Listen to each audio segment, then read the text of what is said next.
Leaving you was the smartest decision I ever made. Mommy! There's my girl. Daddy! Laura, how old is she? 5 years after our divorce, my ex-husband looked me straight in the eye and said, "Leaving you was the smartest decision I ever made." Less than 10 seconds later, a little girl ran across the wedding reception, wrapped her arms around my legs, and shouted, "Mummy." Then she reached for the man walking behind her and called him, "Daddy." The smug smile vanished from my ex-husband's face, not because he recognized my daughter, because he recognized the man who picked her up. It happened at my cousin Emily's wedding, on a warm Saturday afternoon outside Columbus, Ohio. The venue was a renovated horse farm with white wooden walls, strings of golden lights, and mason jars overflowing with wildflowers. Music drifted from the barn, children chased bubbles across the lawn, and relatives I had not seen in years greeted one another as if no time had passed. I had almost stayed home. Emily had called me 3 times that week. "Please come, Laura," she had said. "You shouldn't miss a family wedding, just because Mark might be there." She was right, but knowing that did not make the thought of seeing him easier. Mark and I had been married for nearly 18 years. We had been divorced for 5. In a city like Columbus, however, old lives had a way of crossing paths. He knew the groom through a business association, so I knew there was a chance he would attend. Before we left home, my husband, Daniel, knelt to fasten Sophie's little white sandals. Then he stood and took my hand. "You don't have to prove anything today," he said. "If you want to leave, we leave." That was Daniel. He never told me how I should feel. He simply made room for whatever I was feeling. "I'll be all right," I told him, and I believed it, until I walked into the reception hall alone. Daniel had taken Sophie to find the restroom after our drive. I was signing the guest book when I heard a familiar voice behind me. "Laura." I turned and saw Mark. He had not changed as much as he probably imagined. His suit was expensive, his shoes were spotless, and he still carried himself with the confidence of a man who believed every choice he made must have been correct. Beside him stood Kristen, my former best friend, and the woman who had helped destroy our marriage. She wore a navy silk dress and a careful smile, as if we were old neighbors who had simply drifted apart. Mark looked me over slowly. "You look good," he said. "Better than I expected." I smiled. "You look exactly the same." He laughed, taking it as a compliment. Of course he did, without being asked. He began listing everything that was going well in his life. He and Kristen had remodeled their kitchen. They had just returned from Scottsdale. They were considering buying a boat. Each sentence sounded less like conversation and more like evidence in a trial only he knew we were having. Then he leaned a little closer. "You know," he said, lowering his voice, "leaving you was the smartest decision I ever made. 5 years earlier, those would have broken me. That afternoon, they only showed me how badly he still needed to believe that I had lost." "I hope believing that makes you happy," I said. Before he could answer, tiny steps raced across the wooden floor. "Mommy?" Sophie collided with my legs and hugged me tightly. I bent down, laughing, and kissed the top of her head. "There you are. We've been looking everywhere for you." A Daniel approached behind her, holding her stuffed rabbit. "Someone escaped," he said with a smile. Sophie lifted both arms toward him. "Daddy." Daniel picked her up and kissed her forehead. Then he looked past me. "Mark," he said calmly. "It's been a long time." The color drained from Mark's face. He knew Daniel from the local business community. Years earlier, they had attended some of the same charity events and professional dinners. But Mark was not looking at him anymore. He was studying Sophie's eyes, her smile, and the small dimple in her left cheek. His voice came out rough. "Laura, how old is she?" 4. His lips parted as he counted backward. The affair, the divorce, the ultrasound, the day I told him I was pregnant. Everything reached him at once. Kristen touched his arm, but he barely noticed. Daniel carried Sophie toward the children's table. She giggled as he pretended that her stuffed rabbit was choosing a chair. It was an ordinary moment, but I think that was what hurt Mark most. He was not watching a stranger with someone else's child. He was watching another man live the life he had thrown away. My marriage to Mark had not ended in one terrible moment. It had faded a little at a time. When we were first married, we had very little money. We bought a modest ranch house in Worthington with outdated cabinets, a noisy furnace, and a driveway that cracked every winter. We painted the rooms ourselves and argued cheerfully over colors at the hardware store. On Sundays, we grilled burgers on the back patio and talked about the future. Mark had not always been cruel. That was what made leaving so difficult. He changed slowly enough that I kept wondering whether I was imagining it. His hours at work became longer. His phone never left his hand. He started locking it. Small criticisms appeared in nearly every conversation. I spent too much at the grocery store. I did not exercise enough. Dinner should have been ready earlier. I was too sensitive. I asked too many questions. Each comment seemed small by itself. Together, they made me feel like a guest in my own home. During that time, Kristen became my greatest source of comfort. We had been friends for years. She brought coffee, listened while I cried, and told me I deserved better. I believed her because I had already decided she was safe. That is the cruelest thing about betrayal. It rarely comes from the person you are watching closely. It comes from someone you never thought you had to watch at all. One rainy Thursday, a hotel receipt fell from the pocket of Mark's jacket. It showed one room for 2 guests at a downtown Columbus hotel on a night when he had claimed to be attending a conference in Cleveland. I placed it on the kitchen counter and waited. When Mark came home, he stared at the receipt. He did not look guilty. He looked annoyed. "Who is she?" I asked. Before he answered, headlights crossed the front window. A car stopped in our driveway, and Kristen entered without knocking. She already had tears in her eyes. "I'm sorry," she whispered. Mark did not seem surprised to see her. "I haven't been happy in years," he said. "I want a divorce." There was no mysterious woman hidden somewhere. She was standing in my living room, holding the purse I had helped her choose 3 months earlier. 2 weeks after Mark left, I discovered I was pregnant. I was 41, and doctors had told us for years that I might never conceive naturally. We had stopped discussing baby names. We had packed away the dream of parenthood because it hurt too much to keep opening it. Then, just as my marriage collapsed, 3 pink lines appeared on a pregnancy test. My doctor confirmed that I was 8 weeks pregnant. When I heard that tiny heartbeat, something inside me changed. For the first time since discovering the affair, I felt hope. Mark deserved to know. Not because I wanted him back, but because our child deserved the truth. We met the next day at a cafe near his attorney's office. He arrived late, checked his watch, and told me he had another meeting. I slid an envelope across the table. Inside was the ultrasound image. "I'm pregnant," I said. He glanced at the picture without touching it. "You think a baby will make me stay?" "No." "I thought you should know." "Then keep it," he said. "I don't want anything tying me to you." My throat tightened. "This is your child." He shrugged. "Don't you even want to know whether it's a boy or a girl?" He stood, picked up his coffee, and said, "I don't care." Then he walked away. During the divorce, Mark acknowledged that he knew about the pregnancy. He never denied the baby was his. He simply signed every legal document placed before him because, according to his attorney, he wanted a clean break.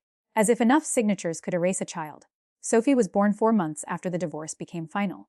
Mark did not come to the hospital. He did not call, send flowers, or ask whether she was healthy. Eventually, I stopped waiting, not because I had forgiven him, but because my daughter deserved a mother who looked forward instead of staring at an empty doorway. People later said Mark had lost his daughter. That was not true. No one took Sophie from him. He knew she existed, and he chose to leave. For almost a year, my world became very small: home, the pediatrician, the grocery store, my part-time teaching job, then home again. I graded assignments after Sophie asleep and took extra online work whenever I could. Some mornings, I felt as though I had worked a full day before breakfast. That was when Daniel quietly returned to my life. I had first met him at a Children's Hospital fundraiser while I was still married. We spoke for only a few minutes, and I barely remembered it. Apparently, he did. Months after the divorce, I was volunteering at a book drive while 6 months pregnant and trying to carry a stack of boxes. "Laura." I turned and saw Daniel in jeans, work boots, and an Ohio State sweatshirt. He pointed at the boxes. "At least let me carry those." "I've got them." "You've got one of them," he said, glancing at my stomach. "The other 20 are mine." I laughed for the first time in weeks. When the event ended, snow was falling. Daniel noticed the worn tires on my Oda and offered to follow me home. He did not ask to come inside.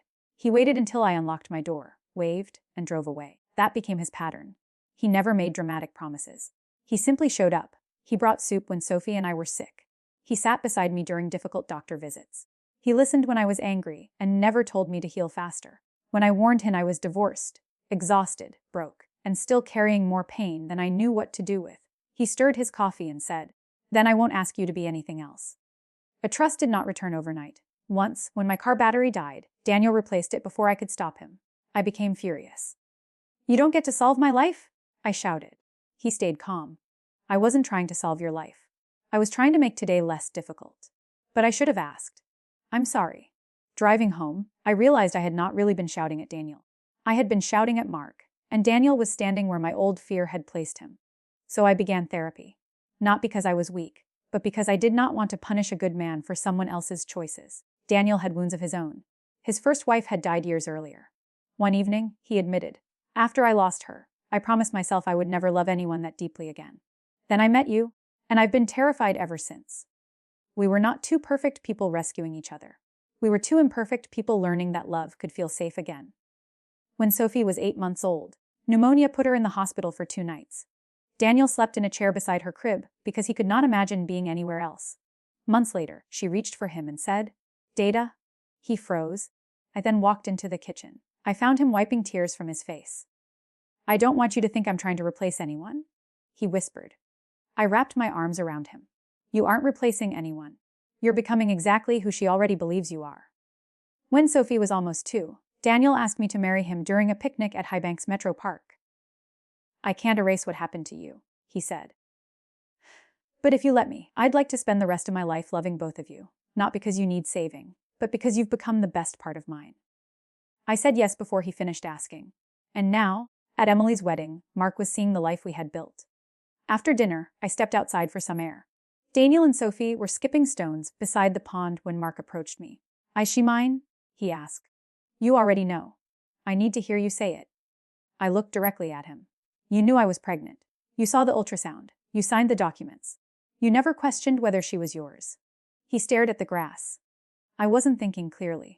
You were thinking about yourself." I made a mistake. I shook my head. Forgetting an anniversary is a mistake. Walking away from your unborn daughter was a decision. Just then, Sophie ran toward us. "Daddy, can I have cake now?" she asked Daniel. "I thought we agreed wedding cake counts as dinner," he said solemnly. She nodded, "Exactly." Mark watched Daniel wipe a smear of frosting from her cheek. He noticed the spare hair tie around Daniel's wrist and the way Sophie reached for his hand without looking. Those tiny details told the whole story. Blood explained where she came from. It did not explain who held her during thunderstorms, stayed awake beside her hospital bed, read the same bedtime story 5 nights in a row, or knew she would ask for extra frosting before taking her first bite. Those memories belonged to Daniel. In the weeks after the wedding, Mark called repeatedly. Finally, I agreed to meet him at a public park. I gave him 4 rules. Do not call yourself her father. Do not touch her unless she approaches you. Do not bring an expensive gift, and accept that Daniel will be present. Mark arrived in a new sports car with an enormous interactive doll. Sophie looked at him, then whispered to me, "Who is that man?" "His name is Mark," I said. "Mommy knew him a long time ago." Mark offered her the doll. Sophie stepped backward until she was beside Daniel. "No thank you," she said politely. When Mark moved closer, she clung to Daniel's leg. "Daddy." Daniel lifted her immediately. She buried her face in his shoulder. Mark's expression hardened. "You turned her against me." "No," I said. "She doesn't hate you. She simply doesn't know you." That truth hurt more than anger ever could. He tried again, but he wanted 4 lost years repaired in a few grand gestures. He arrived late to her preschool performance because a meeting ran over. He sent gifts instead of learning what made her laugh. He spoke about being her father as though biology were a title he could claim whenever it became convenient. The final confrontation came at Sophie's 5th birthday party at the Columbus Zoo. Mark had not been invited, but he arrived pushing a child-sized electric SUV with a giant red bow. "I bought this for my daughter," he announced. "You kept her from me." The room went silent.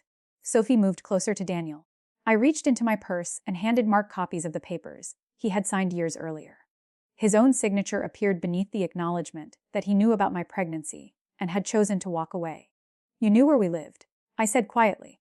"You had my number. You knew when she was born. No one kept you away." He tried to interrupt, but I continued. "You told me to keep her because you wanted nothing tying you to me. No one stole your daughter, Mark. You left blank pages in her life, and another man filled them with bedtime stories, doctor visits, school concerts, nightmares, scraped knees, birthday candles, and thousands of ordinary days." Mark looked toward Sophie, his voice breaking.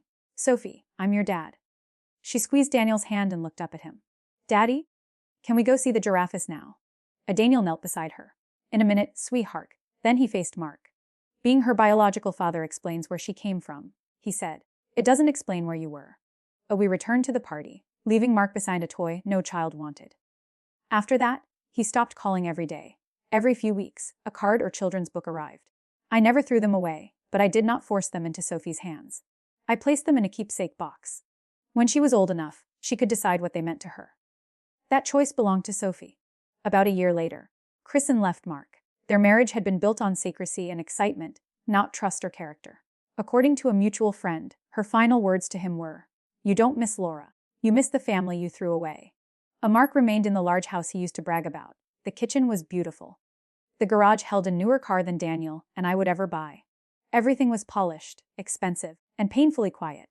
Meanwhile, our home was rarely quiet. There were tiny shoes beside the door, crayon drawings on the refrigerator, bedtime negotiations, burned pancakes, and laughter from rooms I once feared would always feel empty. Nothing about our life was perfect. That was what made it beautiful. Today, Sophie is old enough to understand that Mark is her biological father. She treats him kindly and calls him Mr. Mark. She calls Daniel Daddy, because is who he has always been. People sometimes ask whether I ever got revenge. I did not. Revenge was never the point. The greatest justice was quieter than that. It was watching my daughter grow up, surrounded by the love I once believed I would never find again. It was learning that Mark's rejection had never reduced my value. It had only cleared space for a life in which I was finally cherished. Some people expect consequences to arrive through courtrooms, shouting, or public humiliation. Sometimes they arrive as an empty house, a little girl who naturally calls another man Daddy, and enough lonely years to understand why. Mark once said leaving me was the smartest decision he had ever made. Maybe it was. Because his decision taught me to stop begging someone to recognize my worth. It led me toward a man who never needed convincing. And it gave Sophie a father who understood that love is not something you claim. It is something you prove, one ordinary day at a time. If someone has ever treated your love as disposable, remember this: what they reject does not lose its value. Sometimes it simply finds a better home, where it will finally be treasured.